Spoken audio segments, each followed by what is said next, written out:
Nvidia company దాని CEO Jensen హ్యూయాంగ్. ఆయన story వింటే ర్యాగ్స్ టు రిచెస్, అంతేకాదు ఒక జీవితంలో ఇంత అద్భుతాలు చేయొచ్చా అనిపిస్తే. ఈయన ఒక తైవానీస్ ఫ్యామిలీలో పుట్టారు. చాలా మామూలు కుటుంబం. అస్సలు ఇంగ్లీష్ రాదు జెన్సన్ హ్యూయాంగ్కి. తర్వాత కొన్నాళ్ళు వాళ్ళు థాయిలాండ్లో కూడా ఉన్నారు. ఒకసారి జెన్సన్ హ్యూయాంగ్ వాళ్ళ నాన్న ఏదో పని మీద అమెరికా వెళ్ళారంట. మా పిల్లలు ఇక్కడ చదువుకుంటే బాగుండని చెప్పి ఆయనకు ఒక ఆలోచన వచ్చిందంట. చిన్నప్పుడు వాళ్ళమ్మ రోజుకు ఒక 5 పదాలో, కొత్త 10 పదాలో, కొత్త ఇంగ్లీష్ పదాలు నేర్పించేదంట. అయినా కానీ చివరికి 9-10 ఇయర్స్ ఓల్డ్ ఉన్నప్పుడు జెన్సన్ హ్యూయాంగ్ని అమెరికా పంపిస్తారంట. అయితే తెలియక అమెరికాలో ఉన్న వాళ్ళకి తెలిసిన వాళ్ళు బిహేవియరల్ రిఫార్మ్ స్కూల్లో ఇస్తారంట. దాంతో జెన్సన్ హ్యూయాంగ్ని టాయిలెట్లకు అడిగించడం, ఇలా రకరకాల చాలా చిన్న చిన్న పనులని చేయిస్తారంట. తర్వాత అతను ఫ్రెండ్స్ కూడా అతను బుల్లీ చేస్తారంట. ఇంగ్లీష్ సరిగ్గా వచ్చేది కాదంట, బాగా ఏడిపించారంట అతన్ని. తర్వాత జెన్సన్ హ్యూయాంగ్ ఎవరైతే ఇప్పుడు ఎన్విడియా CEO ఉన్నారో, పెద్దగా అయిన తర్వాత డిష్ వాషర్గా చిన్న రెస్టారెంట్లో పనిచేశారంట. అక్కడి నుంచి వెయిటర్గా ప్రమోషన్ వచ్చిందంట. నా జీవితంలో నేను చాలా అద్భుతంగా చేసిన పని డిష్ వాషర్ పని అంటూ ఇప్పుడు కూడా ఆయన గొప్పగా చెప్పుకుంటుంటారనమాట. నేను చేయకుండా పని అంటే ఏది లేదు, అన్ని పనులు చేశాను, దానివల్లే నేను ఇప్పుడు ఈరోజు ఈ స్థాయిలో ఉన్నానని చెప్పి చాలా హ్యూమిలిటీతో అని చెప్పుకుంటుంటారంట.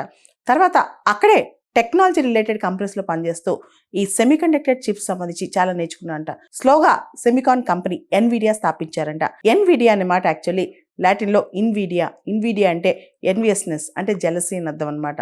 అంటే ఏంటంటే తమ పోటీ చూసి, తమ పనితీరు చూసి ఇతర కంపెనీస్, ఆ రంగంలో ఉన్న కంపెనీస్ అన్ని అలా నోరెళ్ళ పెట్టాలని చెప్పి ఆయన కోరిక. అంటే అందరూ ఎన్వియస్నెస్ ఫీల్ అవ్వాలి, అంటే అమ్మ ఇంత బాగా చేశారనిపించుకోవాలి. అదే ఎన్విడియా కంపెనీ అనమాట. అదే ఇక్కడ ఎన్విడియాలో ఎన్వి ఉంది కదా, ఎన్వి అంటే next version, most advanced version అని కూడా అర్థం అనమాట. అంటే మేము దూసుకెళ్ళిపోతుంటాం, ముందుకు వెళ్ళిపోతుంటాం అని కూడా అర్థం అనమాట.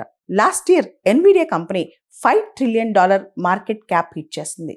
ఏఐ భూమి వచ్చిన తర్వాత, ఆర్టిఫిషియల్ ఇంటెలిజెన్స్ భూమి వచ్చిన తర్వాత ఎన్విడియాకి ఎదురు లేకుండా అయింది. Last year Nvidia company GPUs supply చేయడంలో, మోస్ట్ అడ్వాన్స్డ్ జీపీయూ సప్లై చేయడంలో 92% మార్కెట్ షేర్ ప్రపంచంలో వాళ్ళదే అంట.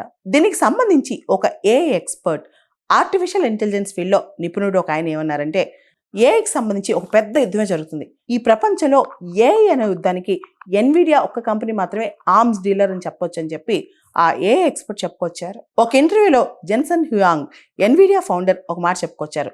ఎన్విడియా పెట్టిన కొత్తలో ఎన్విడియా దగ్గర అస్సలు డబ్బులు లేవంట. ఒక స్టేజ్లో కేవలం 30 రోజుల పాటు కంపెనీ రన్ చేయడానికి మాత్రమే డబ్బులు ఉన్నాయన్నమాట.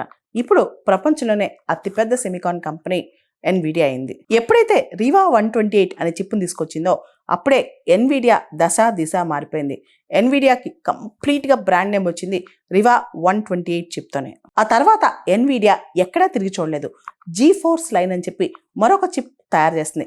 దాంతో ఎన్విడియా దూసుకెళ్ళిపోయింది మార్కెట్లో. ఆర్టిఫిషియల్ ఇంటెలిజెన్స్ టెక్నాలజీకి జీపీయూస్ కావాలి, graphics processing units. Normal CPUs ఆ పని చేయలేవు, అంత కాంప్లెక్స్ టాస్క్ సిపియూస్ చేయలేవు అనమాట. జెన్సన్ హ్యూయాంగ్ ఇక్కడ ఒక మాట చెప్తారు. సిపియూని జీపీయూని పక్కన పెడితే సిపియూ ఒక జనరలిస్ట్ లాంటిది, అదే జీపీయూ ఒక స్పెషలిస్ట్ లాంటిది అని. ఆ తర్వాత ఎన్విడియా కంపెనీ ఇంకా మోస్ట్ పవర్ఫుల్ చిప్స్ తయారు చేస్తుంది.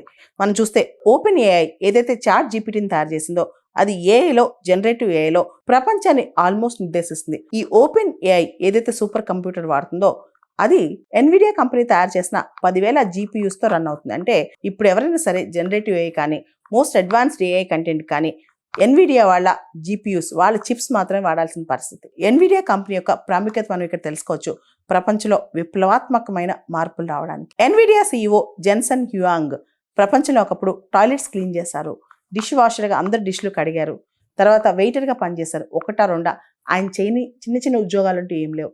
ఇప్పుడు ఆయన ప్రపంచంలోనే 7th రిచెస్ట్ పర్సన్. అందుకే ఎవరిని మనం తక్కువ అంచనా వేయకూడదు, ఎవరి యొక్క శక్తియుక్తుల్ని మనం తక్కువ అంచనా వేయకూడదు.